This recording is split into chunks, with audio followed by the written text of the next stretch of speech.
जयमुदीरयेत् शृणुतं स्वकथा कृष्ण पुण्यश्रवणकीर्तन कृदन्त्यस्तो भद्राणि विदन्ति स्वच्छता नष्टप्रायेषु भद्रेषु नित्यं भागवत सेवया भगवतीत्थं श्लोके भक्तिर्भवति नैष्ठिकी. Reading from Srimad Bhagavatam, 4th canto, 30th chapter, and there are two verses today, 31 and 32. Verse number 31. Vranam vranimeha ithapi nath tvat paratah parat nahi antasya tvat vibhutinam so anant iti geyase. Translation and purport by Srila Prabhupada. Srila Prabhupada ki jai. Translation. Dear Lord, we shall therefore pray for your benediction because you are the supreme beyond all transcendence and because there is no end to your opulence. Consequently, you are celebrated by the name Ananta. Purport. There was no need for the Prachetas to ask any benediction from Supreme Lord because the devotees are simple, satisfied by the presence of the Supreme Personality of Godhead. Dhruv Maharaj practiced severe austerity and penance to see the Supreme Lord, and his intention was so received benediction from the Lord. He wanted to acquire the throne of his father or attain an even better position. But when he was actually in the presence of Supreme Lord, he forgot everything. He said, "My dear Lord, I do not wish to ask any benediction." This is the actual position of the devotee. Devotee simply wants to be in presence of the Supreme Lord, either in this world or in the next, and engage in his service. That is the ultimate goal and benediction for the devotees. The Lord asked the Prachetas to pray for some benediction, and they said, "What kind of benediction should I pray for? Should we pray for?" The Lord is unlimited, and there is unlimited benediction. The purport is that if one must ask the benediction, he must ask for unlimited benediction. The word Tvat Prahataha are very significant in this verse. The Supreme Personality of Godhead is Partah Parat. The word para means transcendental, beyond this material world. The impersonal Brahman effulgence is beyond this material world, and this is called Param Padam. Aruyah Krichenah Param Padam. Merging into the impersonal effulgence of the Lord is called Param Padam. But there is a higher transcendental position, which is the association of the Supreme Personality of Godhead. Brahmeti Paramatmeti Bhagwan iti Shabdate. The absolute truth is realized first as an impersonal Brahman, then as a Paramatma, and finally Bhagwan. Thus, the personality of Godhead Bhagwan is Partah Parat, beyond Brahman and Paramatma realization. In this connection, Srila Jiva Goswami points out that Partah Parat means better than the best. The best is the spiritual world, it is known as a Brahman. The Supreme Personality of Godhead, however, is known as a Par Brahman. Therefore, Partah Parat means the better than the Brahman realization. As we explain in the next verse, the Prachetas plan to ask the Lord for the something that has no limit. Lord's pastime, qualities, forms, and names are unlimited. There is no limit to his name, form, pastime, creation, and paraphernalia. The living entity cannot conceive of the unlimitedness of the unlimited. However, if living entities are engaged in hearing about the unlimited potencies of the Supreme Lord, they are factually connected directly to the unlimited. Such understanding of the unlimited becomes limited by hearing and unlimited by hearing and chanting. Verse number 32. Parijate angajasya labdhe sarango anya sevate tavad angari moolam pasadya sakshat kim vrani mahi. Translation. Dear Lord, when bee approaches the celestial tree called Parijat, it is certainly does not leave the tree because there is no need for such action. Similarly, when we have approached your lotus feet and taken shelter of them, what further benediction may we ask of you? Purport. When devotees actually engage in the service of the lotus feet of the Lord, his engagement in itself is so perfect that there is no need to ask for any further benediction. When a bee approaches to the parijat tree, it gets unlimited supply of honey. There is no need to go to another tree. If one fixed in the service of the lotus feet of the Lord, there is unlimited transcendental bliss, and such, there is no need to ask for any further benediction. The Parijat tree is not commonly found in this material world. The Parijat tree is also known as a Kalpa Vriksha, the fulfilling tree. One can get anything he desires from such a tree. In this material world, one can get orange from the orange tree or mango from the mango tree, but there is no possibility of getting oranges from mango tree or vice versa. However, one can get whatever he wants from Parijat tree, orange, mango, bananas, and so on. This is so found in the spiritual world. Chinta mani prakar samasu kalpa vraksha. This spiritual world, Chintamani Dham, is surrounded by these Kalpa Vraksha trees. But Parijat tree is also found in the kingdom of the Indra, that is on Indra's heavenly planet.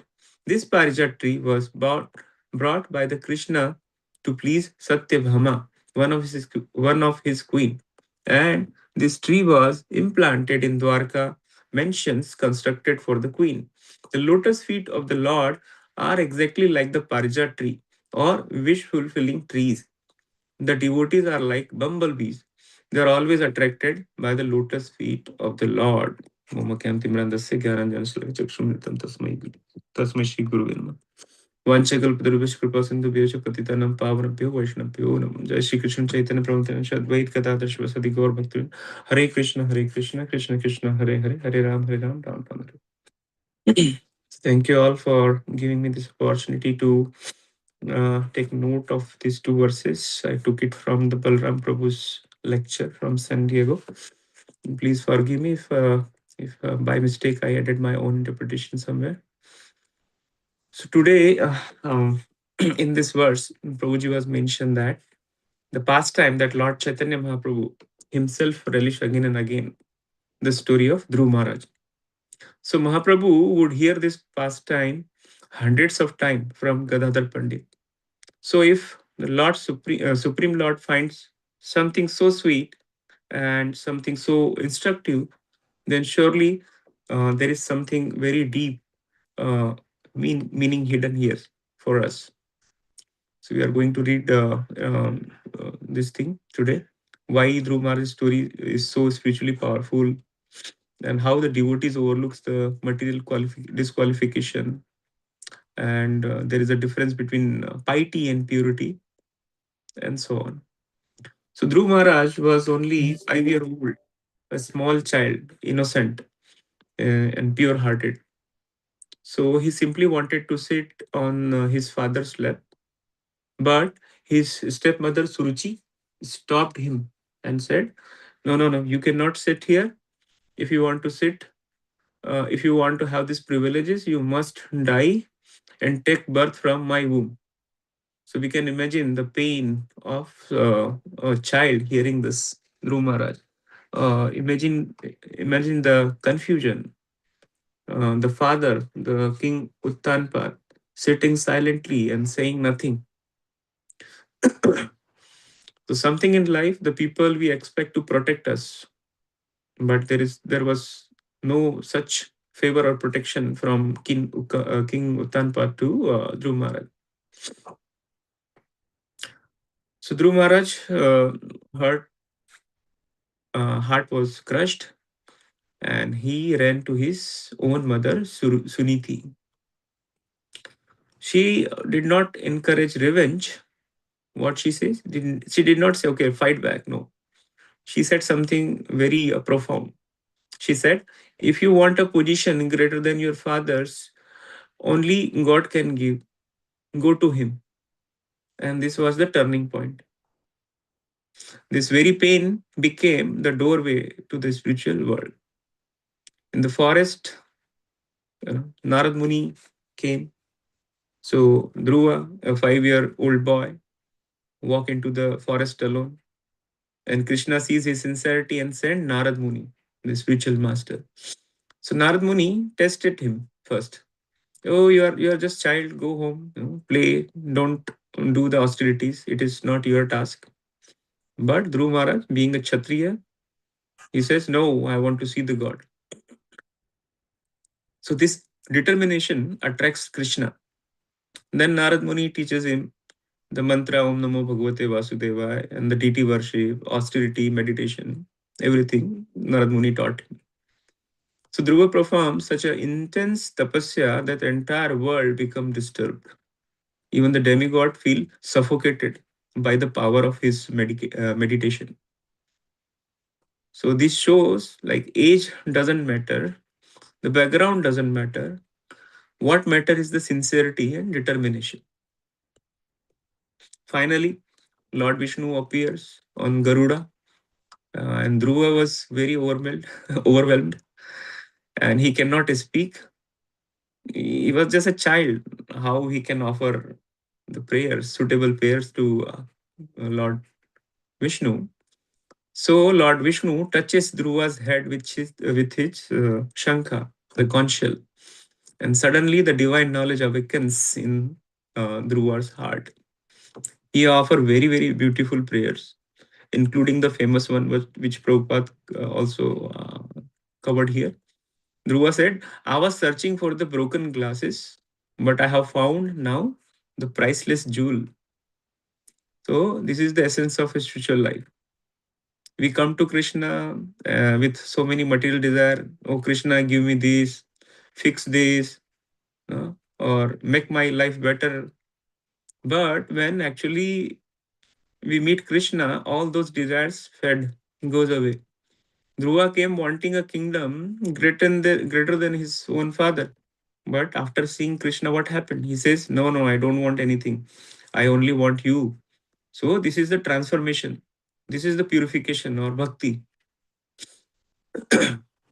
So there are many verses in Bhagavatam glorifying the devotees like Dhruva, which materially, if you see, was very immature, the only 5-year-old boy. Or if we can see the Gajendra's story, he was a not even a human being, an elephant. Or if we can see the Ugrasen Maharaj, materially he was conquered by Kamsa, but Krishna uh, blessed them with his own mercy. So materially, these personalities were not impressive, but Krishna doesn't care about material qualification. He care about devotion. This is why Lord Chaitanya loved so much this Dhruv Maharaj's story. So it shows Krishna's heart. We right in the material world, we may be immature, we may be unqualified, very weak, very confused, and full of mixed desire. But if we are sincere, Krishna will definitely accept us. Krishna in the Bhagavad Gita says four type of people come to him. Arthatati Jigyasu Gyani. Those in distress, those are seeking wealth, those are inquisitive, or those are wise. He calls them pious, but this piety is not purity. We should keep in mind. The pious people may believe in the God, do something good, or follow the morality, but they still have some attachment. Purity means no attachment. I want only Krishna, nothing else. So Dhruv Maharaj started as a pious. He wanted a kingdom, but he ended up pure. He wanted only Krishna after meeting Vishnu. So this is the journey of every devotee. The lecture also touched on the confusion in the society, like many people as they claim themselves, I am God, or they have some confusion like there is no God, or God is just light. But Srimad Bhagavatam teaches us that Brahman, there is a clear difference between light, Paramatma and Bhagwan feature. So what is Brahman? This is impersonal light coming from Krishna only. Paramatma, who is Paramatma? He is situated in our heart. And Bhagwan is the ultimate supreme person. So Srila Prabhupada's knowledge or books dismantle this philosophy of impersonalism. And these books or this knowledge given by Prabhupada restore the personal understanding of Lord. That's why it's very important to distribute this knowledge. And further, couple of stories quoted by Prabhuji. He was saying like in South Africa during this World War, the government was suspicious of ISKCON, and they thought devotee might be, maybe they are like political agitators. So they sent two undercover agent to the temple, ISKCON temple. So these men, what they did, they shaved their head, wore dhoti, kurta, and they started living in the temple. They lived there for 4 months, and they were attending Mangala Aarti, chanting, doing services, eating prasadam, everything. So what happened after 4 months?